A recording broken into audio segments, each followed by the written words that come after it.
Hi, this is Jake. Today's video is going to be a kind of survey of the 795 Sveshnikov and how my understandings of it changed over the years. We'll switch whose perspective we're looking from as we go. I wrote a few blog posts about this, and I'm sort of just going to follow them. I don't know if that'll make for a great video, but I think it's worth a try, and I think it's interesting stuff. So the Sveshnikov is a Sicilian. Black immediately fights for the center with c5, so white can't get their ideal center. White plays it anyway, trading a central pawn for black's wing pawn, but in turn getting easy development for the pieces, and go to a number of squares, and a little more space. And black plays e5.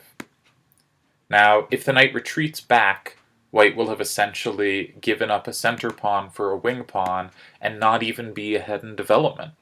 So knight b5 tries to take advantage of then when black moves the pawn to e5, the d6 pawn's potentially weak. If it can get to d5 and trade for stuff, black is usually equal in the Sicilian, because they've gotten rid of their backwards d pawn and ideally traded it for white's remaining central pawn. Knight b5 tries to control the square in front of the pawn and threatens knight d6, which would lead to winning the two bishops. So black usually plays d6. And here, for a long time, the main line was bishop g5. And we're going to cover knight d5 today. The main line was bishop g5, a6. Now, where can the knight go? Well, it can't go here or here. It has to retreat to a3. Black used to occasionally play bishop e6 here, but mostly plays b5, threatening b4. And white would play bishop f6, followed by knight d5, or knight d5 immediately, usually followed by bishop f6. Some order. Knight d5 is generally considered, Knight d5 is generally considered the positional line, while bishop f6 is considered the somewhat more aggressive line. But knight d5 has been a popular thing, and when I was a kid, a friend of mine was playing the Sveshnikov, and he was facing an opponent who was around 1700. I think my friend was 1700 at the time. His opponent is now a 2400, very, very strong player, and they reached this position in a game they played. Now white threatens knight c7 check. Both knights control it, forking king and rook, so black must trade, and white takes back. And where can the knight go? Well, knight d4 just loses a pawn, white takes it. Knight b4 is probably just going to lose more time, white's going to chase it. We'll see that there's problems with giving white a free c3.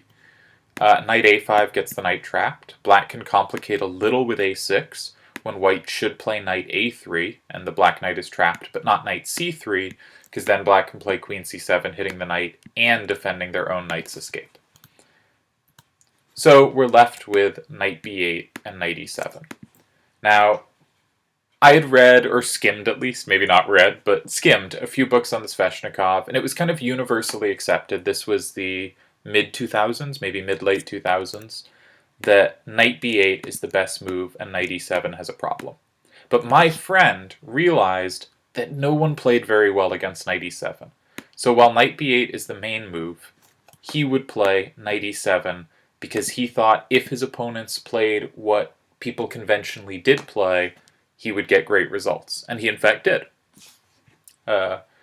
White, tons of players, and certainly both of us, had seen the following miniature in various books. Sometimes it's opening books, sometimes it's tactics books. But c4, a6, queen a4, pinning the pawn to the rook, so black doesn't want to take, bishop d7, trying to block because white threatens discovered, checkmate, because it's double check, bishop d7, knight d6, checkmate. And a lot of players who I think pick up knight d5 at kind of the 1500 to 1700 level, maybe 13 to 1700, have seen this trap and just want to launch it on people. The problem is, as we understood it at the time, and we'll get into whether this was right, c4 was not being given in books at the time as the best move, because black can play knight g6. Now, knight g6 defends the pawn. You'll notice it's a much more active square than b8. We've already swung it to the king side. And if you look at black's pawns, they point king side. White's pawns, white has a little more space on the queen side. Black has more space on the king side. So having the knight on b8 versus g6, g6 seems a really nice square to have it. Now if white continues a similar way with queen a4, here black can just play bishop d7, because with the knight moved, the d6 pawn is defended. So he started playing with just the idea of, aha, if they go c4, I'll go knight g6. They really don't have queen a4 anymore, and if they develop, I'll play bishop e7 and a really quick f5, f4. I should give a little more detail in this main line. After bishop d7, there is queen b4, trying to hit this weakness. This is an important idea, that white's queen on a4 has this square. Black usually continues queen b8, defending the pawn. Seems the most reasonable way to defend it. Bishop e3, evict the knight so we don't have to worry about d6 anymore. Knight c3, bishop e7. And black will continue with castles and f5. So they needed to know a little something about queen b8. But my friend thought, this kind of position is very fun to play. He was a very aggressive kingside focused player at the time, and getting this kind of position where he gets a kingside attack, and, you know, if we flip on the computer, it doesn't think white has much. You know, it's pretty close to equal, and he gets a position he really likes to play. So he had great results getting this this kind of line. I don't know if he ever actually faced queen b4, which is the best move. I think he faced weaker moves here and had great results. And he, in fact, beat that 1700. And, well, no, I lie. He played that 1700, and on about move 17, I remember looking over at the game, and he had a huge attack. He had gotten all his pawns rolling, his knight had moved up, he was coming in, and his knight was attacked. And I thought he could just play king f7 to get his other rook in and let his knight be taken, and I thought that was winning. And he didn't play it, and he ended up, the attack petered out, and it turned into a perpetual, and they drew. And after the game, we looked at it, all three of us together, and we decided, yep, king f7, winning. We also showed the kid that c3 was probably the most precise move. Now again, theory has changed over time, but the idea of c3 instead of c4 is it still comes with this queen a4 idea. You know, you can still see the same line here with the checkmate trick, but with the pawn on c3 instead of c4, c4 is available. And so a critical point is knight g6, queen a4, bishop d7. Now white doesn't just have b4, they also have c4. And in fact, the queen can go to either one in either order. For instance, queen b4, queen b8, queen c4, and suddenly knight c7 is this enormous threat. And black will have to give up the bishop, and now what's their king doing? This is horrible. Against queen b4, I think black probably has a better move. I haven't looked at this in a bit. Black should play bishop f5 to defend it, and then the queen might come back to a4 for a draw. It can also go to c4. I think this was actually a game, this was similar to a game from the World Championship between Carlsen and Caruana, and we'll get back to the World Championship, where Caruana played bishop f5, Carlsen played queen a4, and Caruana chose not to repeat. As well as queen b4, white can also play queen c4 first here. Queen c4, hit c7, and after rook c8, swing back to b4. And because of pressure on d6, white is likely to win a pawn or force the exchange of this bishop for the knight, after which this is really black's good bishop. You know, it's not on the same color as their pawns, and white will have the two bishops for not much. So at the time, this was thought to be a reason that black cannot really play knight g6, and I think that's correct, and black instead would play knight f5, furthering the defense of d6. And this, like, if we flip on the computer thinks, you know, it's a little advantage for white, you know, maybe about equal, but in fact, it really likes this, for black. You know, it really likes this for black, but with the knight on f5, black can't play f5 themselves, and I think it's a much harder position to play. White develops their two bishops, gets castled, and pushes the queen side. Maybe a little slower, but they still have a good way to push it. And black doesn't have their natural push, and their knight doesn't have like an easy square to hop to that gets out of the way. So I always found these positions very comfortable for white, and thus I believed what the books were telling me, that c3 is the precise reply to knight e7. Now, we looked at this with my friend and his opponent, and a couple months later, they played again. And my friend decided, I'm going to play knight e7 again. And he did. This was, I think, game 60. It was a tournament game. and his opponent, without any thought at all, played c4, having completely ignored or decided we were wrong about the c3 thing. And in fact, they played the same first 17 moves. This time my friend did play king f7, sacrificing the piece, and he completely slaughtered his opponent in a very strange game, because I don't understand why you'd watch analysis of this move being completely winning and then play into it. Just very strange. And now that kid's 2,400, so, you know, stronger than I am. I also had an interesting game in this myself against what's his name? Hans Niemann, I think. I don't know if he was an IM at the time. Yeah, Hans Niemann. Very strong player. Very strong player. I played a bullet game against him. He played knight e7. I played c3. And it was clear he was not familiar with this.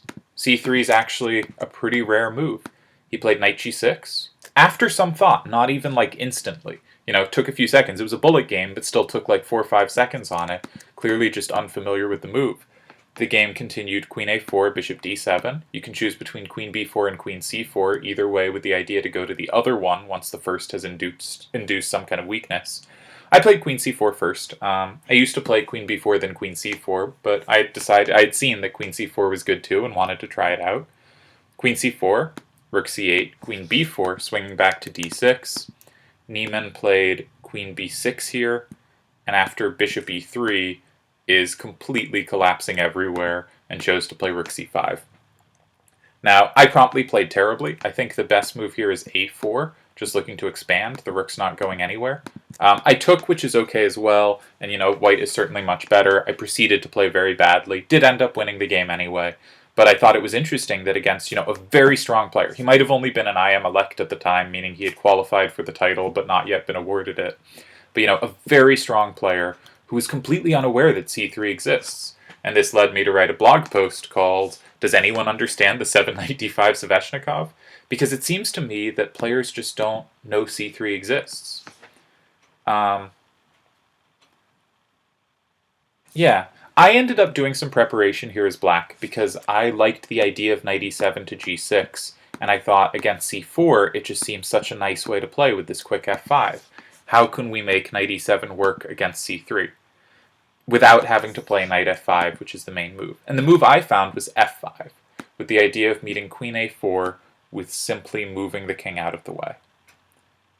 So for instance, king f7, and now if queen b4, we can play knight g6, defending the pawn by opening up our bishop on it, and I think we have some attacking options. The king's a little silly, but we can castle by hand, and I didn't think that was too big a worry. If we flip on the computer here, you know, it gives a little advantage to white, but it's starting to disappear. I think white's a little better here, but, you know, not much more so than any normal opening, and I thought this was a way that even against c3, black could play an active line with f5 and knight g6. And so my home prep here is f5, and I think black is doing reasonably. But again, it was just very strange to me. An IM just clearly didn't know c3 existed and immediately fell apart. A 1700 who's now, you know, IM-ish strength, completely collapsed against it twice, playing the same line. Was shown it existed and still didn't play it, and then completely collapsed against black's knight g6 and f5 idea. And so that was the first post I wrote on this opening. It was about me suggesting I think f5 is a better line for black, and that so many players play c4 when black has knight g6 and f5, and I think easy play. And I really like the line for black. And then came the 2018 World Championships. And what we got in game 12 was Carlsen, who was playing the Sveshnikov, played knight e7. There ended up being another game with knight e7 in the Rapids. I haven't looked at it in any depth. But I was really hoping Caruana would play c3 because I wanted to see what Carlsen had prepped here. In the end, Caruana played c4.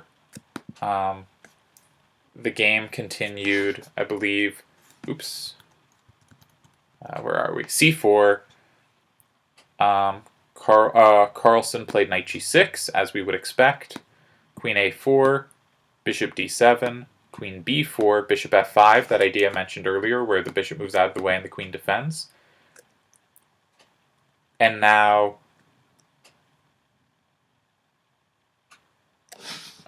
what exactly was played? All right, I think h4, h5. And here, Grishuk, who was commentating, said, "Today again, completely miserable preparation by White." White was Caruana. "There is Stockfish Houdini game with this h5 move, and yet Caruana was completely unprepared. How do you miss this game, Stockfish Houdini? I mean, which games are you looking at instead? I don't know, some 2,500 players." Because in this position, Caruana as White just went in the tank, spent like 30 plus minutes on this position, maybe thinking about queen a4, bishop d7, queen b4, bishop f5, which is just a repetition. He eventually did not go for the repetition. He played one repetition and then started thinking again. And just went down hugely out of the opening. Played bishop e3 here, which is not best, and got a pretty bad position. I didn't write down the actual moves here. The rest of the game was pretty interesting. Black got a crushing advantage. Stockfish was giving minus 0.6, but Sese, the Norwegian supercomputer that follows all Carlsen's games and runs Stockfish on a very, very strong supercomputer, was giving about minus 1.5 in Carlsen's favor as Black. And Carlsen, who was also way up on time, just agreed to a draw in game 12 to draw the 12th and final game of the match. They then went to tiebreaks where Carlsen absolutely obliterated Caruana. You can say this was a good practical decision because he was a huge favorite in tiebreaks over Caruana and went on to prove that. But you can also say he had just a great position on the board, and I thought looking at it there wasn't much risk. He did give some lines after the game that showed more risk than was apparent to me. Obviously, Carlsen is an infinitely better player. But it was a weird calculation. Anyway, sadly, we did not get to see what Carlsen had cooked up against c3, and I don't believe he has faced the move anytime he's played knight e7. I think possibly the next game Caruana played a4 instead of c4, but either way, we didn't get to see what was cooked up on the c3 line. So that was my second post about it, was just we saw this World Championship game, and Caruana, clearly as White, didn't really have anything cooked up against knight e7, and also did not go for c3, which suggests to me that Black really is doing okay in the c3 knight f5 lines. They're just not to my taste. A little while later, I was playing in Harvard Square. I live near Harvard Square, which is in Cambridge, Massachusetts, at Harvard University, where there is, I wouldn't say thriving chess community, but quite an enjoyable chess community that I am sometimes part of. And I was playing a game in the park, and I was White. And I decided to play an open Sicilian. And when my opponent played d6, around a 2,000 strength opponent, they said, "I'm excited to find out what I don't know about the Sveshnikov," because they assumed I was better theoretically than they were, which did turn out to be the case. I played knight d5, knight takes d5, e takes d5, and they played knight e7. And as you can tell, I clearly like this move c3, and I decided to give it a go here. I played c3, and my opponent clearly was not familiar with it, thought for a bit, and then played knight g6. And I really think players don't know that they have to go knight f5 against c3. And it's even helped because we got this World Championship match where knight e7 was played, and because c3 wasn't played, players never knew they had to study this, and players still don't. And it's possible c3 knight f5 is fine for Black, though I think it's unpleasant, but they only know about c4, and he had seen this Carlsen game and knew knight e7 to g6. And after c3, knight g6, queen a4, bishop d7, I can play queen b4 or queen c4 first and then go to the other square. And this time I chose to play queen b4 first. Black can play bishop f5, one way of defending it we've seen, or Black can play queen b8. But I do think here bishop f5 is not so good. Queen c4, threatening knight c7, rook c8, queen a4, now the bishop's forced back, and White can just take a pawn. And I think that's pretty much a clean pawn. So I don't think bishop f5 works in this line. Black has to be specific about when they choose it. So instead, queen b8 was chosen. played queen c4, threatening knight c7. They should probably play king d8 to keep it out. It's better than giving up the two bishops there, but my opponent played bishop b5, queen b5, and then should have gone to d8, but went to e7. And we got this position where white must be winning, right? Like, I get this position, and I know I'm winning. I have the two bishops, their king's ridiculous on e7. How are they ever going to develop their pieces? And the question was, could I show sufficient technique to win this comfortably? And the answer was no. Again, I don't have the exact moves, so forgive me for these moves not being in the right order. h4, h5 was played at some point. I played g3 at some point to prevent the knight coming in. They did a weird queen maneuver. I put my bishop on d3. They did another weird queen move at some point. We reached this position. And here, again, I was looking for a win. So I looked at bishop g5, f6, and then I thought, okay, then I can trade queens, queen d7, king d7, bishop g6, fg5. Is this good for me? I can take on g5, and I'm probably going to win the h5 pawn at the end. That looked pretty good for me. I missed that after hg5, they can play bishop e7, and I will be pinned along the h-file if I take, and they probably get back g5. So I missed some stuff there. Now,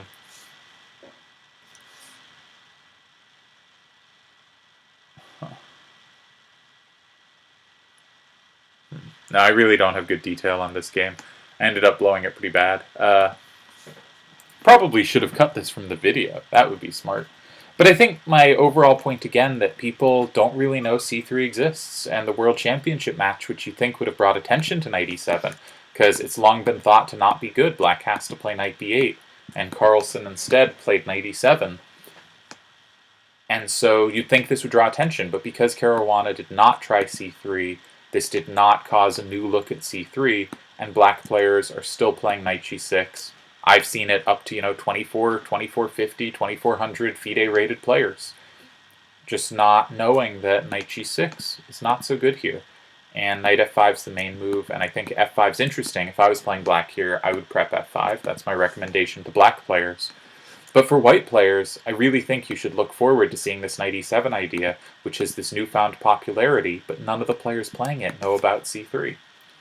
So, all in all, the 7 knight d5 Sveshnikov is pretty confusing. There's a lot going on here, but I really think for white, the c3 idea is interesting, and for black, knight e7, if you're aware that you can go knight g6 against c4, but if they go c3, you have to do something else, and f5 is a similar way of playing, with the king going to f7, and then the knight can still come to g6, then I think black can get a pretty good game. But I don't think black players know this, so I think the knight d5 Sveshnikov with c3 against knight e7 is a very practical weapon at this point in time that can win a lot of easy points. I recommend it.